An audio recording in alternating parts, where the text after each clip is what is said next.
رسول اللہ صلی اللہ علیہ وآلہ وسلم نزول قرآن کے وقت بہت سختی محسوس فرمایا کرتے تھے، اور اس کی علامتوں میں سے ایک یہ تھی کہ یاد کرنے کے لیے آپ اپنے ہونٹوں کو ہلاتے تھے۔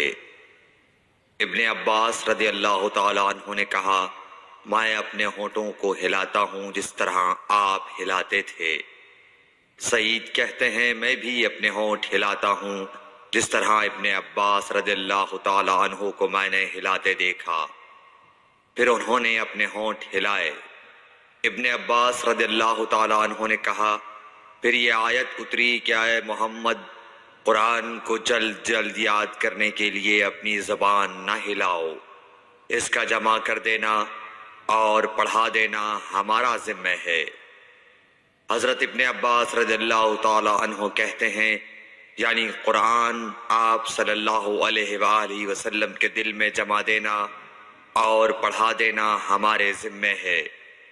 پھر جب ہم پڑھ چکے تو اس پڑھے ہوئے کی اتباع کرو۔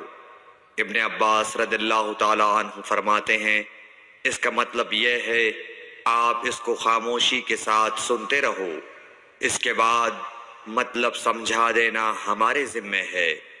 پھر یقیناً یہ ہماری ذمہ داری ہے کہ آپ اس کو پڑھو، یعنی اس کو محفوظ کر سکو۔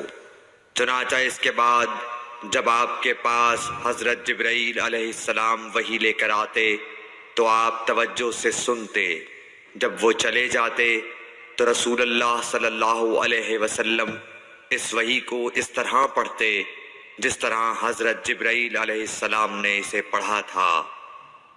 صحیح بخاری حدیث نمبر 5۔